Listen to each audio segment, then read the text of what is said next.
Okay, so hopefully you all watched the What Would You Do on the Propelage Power and saw the testimonials that occurred in that piece.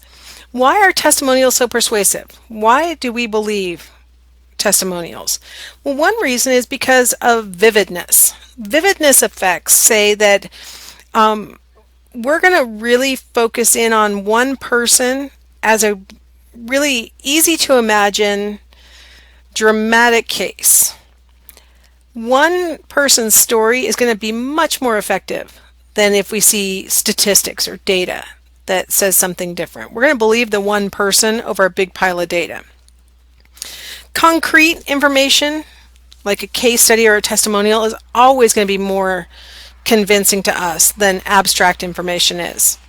Now let me show you an example of what I'm talking about. Okay, let's start with the abstract.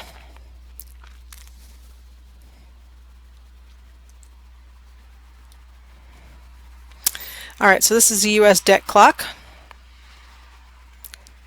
All right, we're at U.S. national debt, $18 trillion here. When I first started doing this demonstration, by the way, in 2010, this was at $9 trillion, and we have doubled the national debt since 2010. All right, good times. But even that, I mean, I'm showing you're watching these numbers change. I'm telling you that it's doubled in 10 years, or sorry, that's 5 years since 2010. But it's really hard to wrap your mind around $18 trillion, right? I always like it when they're talking about these big numbers and they'll say that's 18 billion with a B. And it's like, okay, saying with a B doesn't make billion make any more sense to me. I'm sorry, that's too big of a number for my little mind to wrap around. That's what we call abstract information. Let's look at another example, and I have to load my slideshow to make it work, right? Because you got to load the slideshow to make the hyperlinks work. Let's look at a concrete example of the same basic concept. Okay, because like I said, what's a billion? I don't even know what a billion is. You know, you hear people say we've got like, I don't know, a trillion neurons in our brain, and to make it more meaningful, they'll say things like, that's like as many grains of sand as there is on a beach. And I'm like, what beach? How big are the grains? What are you talking about? That kind of abstraction is really hard to wrap our minds around. So let's look at something concrete. Maybe you'll see why testimonials are so much better than abstract information. It's concrete, like this example. Okay, here's a $100 bill. That's how big it is. Okay.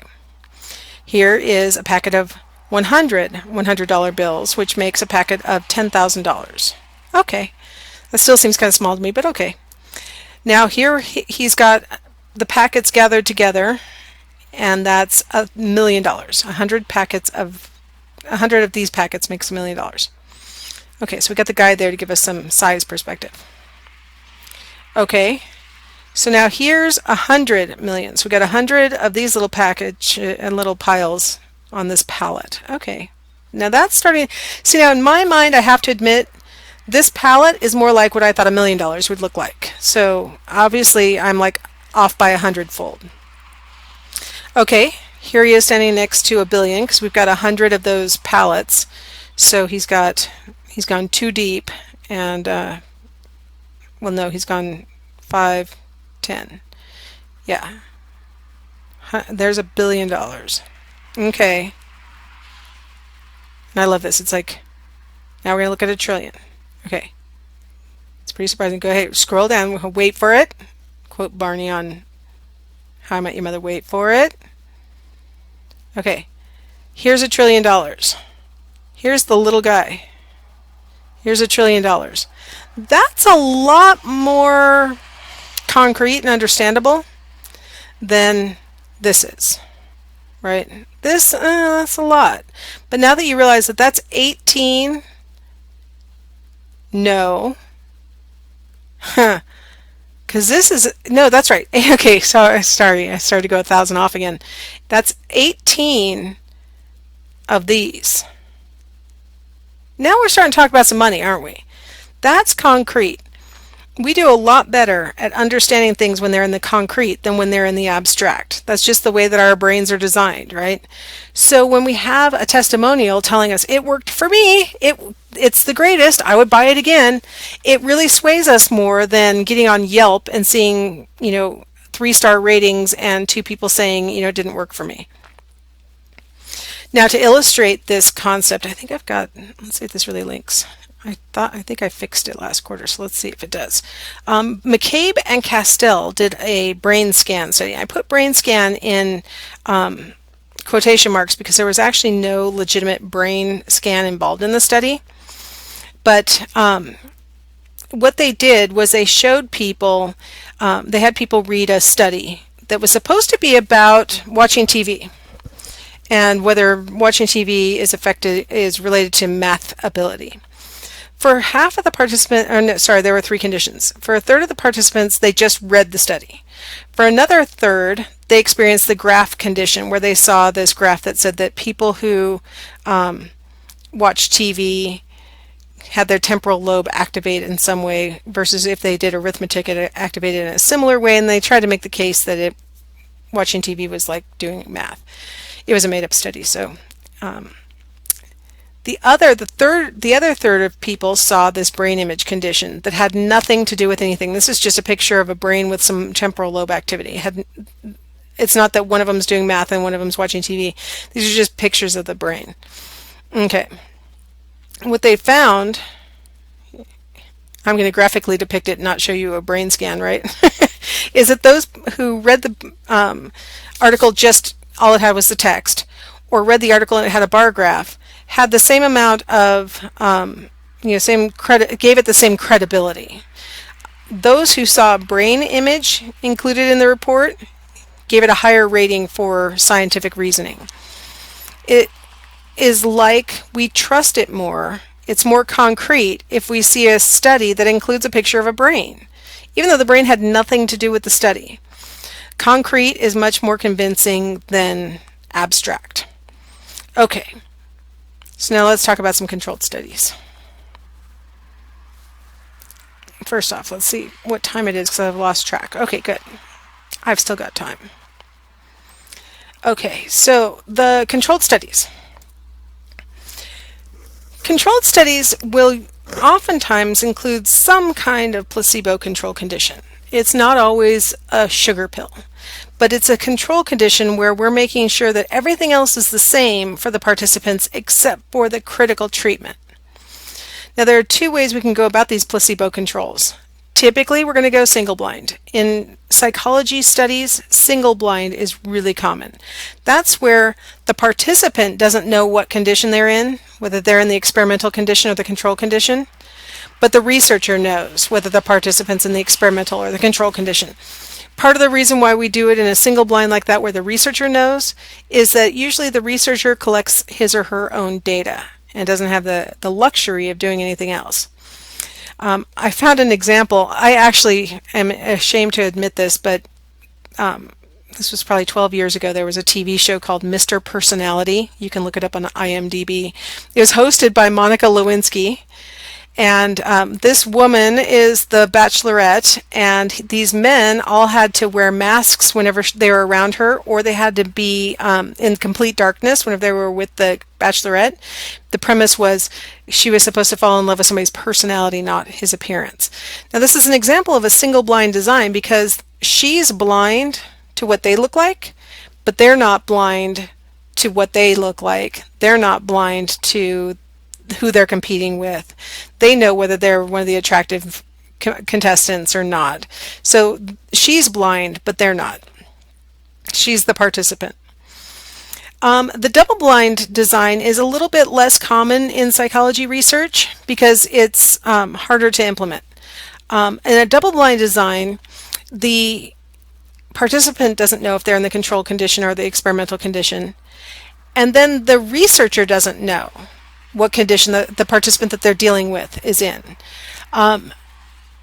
This is kind of hard to implement because that means that you have to have somebody who's in charge of the study who knows what condition the participants are in and then can somehow dole out the information to the researcher in such a way that the researcher doesn't know what condition the participants are in? This can be tough. My friend and I did this design as a double blind one time because I kept messing up the design by being too nice to the participants in the experimental condition. Long story, I'll tell you later. So what we did was we put the instructions for the participants inside of sealed envelopes, and then all I had to do was pass them out. I had no idea what condition I was running at any given time. All I knew is my partner, who was out of town at the time, had filled the envelopes and told me, okay, give these to group 1 and give these to group 2. And I had no idea what the instructions were inside the envelope. So I was blind. And then, of course, the participants didn't know what condition they were in because they didn't know there was another condition. So both of us were blind. So that's what is called a double blind design. The beauty of a double blind is that I couldn't act differently towards the control condition than I did towards the experimental condition because I didn't know which was which. So it takes out some of the experimenter bias that is oftentimes included in experiments. So this is my interesting question for you. What would be the placebo condition in the McCabe and Castel study? So 1/3 of the participants read the study with text only, 1/3 read it with a graph included, and then 1/3 read it with a brain image included. There's no sugar pill here, right? There's no sham treatment here. This all looks like normal stuff, right?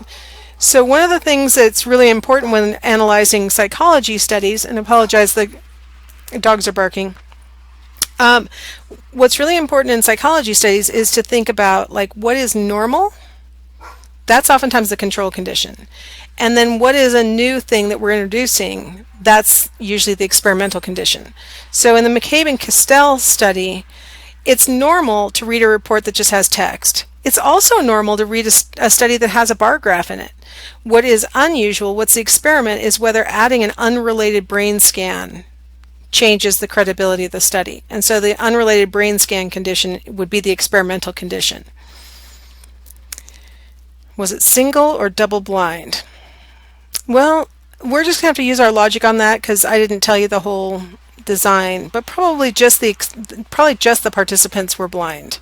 The experimenter knew which article the participants were receiving. So it was probably single blind, just the participant was blind, and the researcher knew what condition they were administering. Okay, let's go ahead and take a little break, and we will come back and finish. Well, let me hold on one second before I say that. Yeah, this is my last slide. I'm just going to finish this up. Sorry, I almost took a break and then realized, wait, this is my last slide. All right, controlled studies. So what's the purpose of the placebo or control group? Okay, let's say that you've conducted an experiment and the experimental group actually scores differently from the control group. One thing that we can conclude is that the treatment was actually effective. Yay! Whatever we did worked. The other thing we can conclude when we have an experimental group and we have a control group is that the performance of the experimental group is not solely due to participant expectations. It may play some role, but if the experimental group is performing differently from the control group, we can confidently say that the difference has to be attributable to our treatment, because the placebo group got everything exactly the same except for the treatment. So if they aren't performing the same way at the end as the experimental group, it's got to be because our treatment caused the difference. If the experimental group and the control group score the same, then we say, well, either the treatment doesn't work or that expectations are so powerful that it caused the control group to perform just as well as the experimental group. So if they score the same, then we have to go back and question the whole premise. If they score differently, we can eliminate some alternative interpretations. So that's the benefit of the experiment, and that's the benefit of having a control group. That's why pseudoscience is so problematic, because they don't have any of this present. And so there are always alternative explanations that are in play when you're dealing with pseudoscientific claims.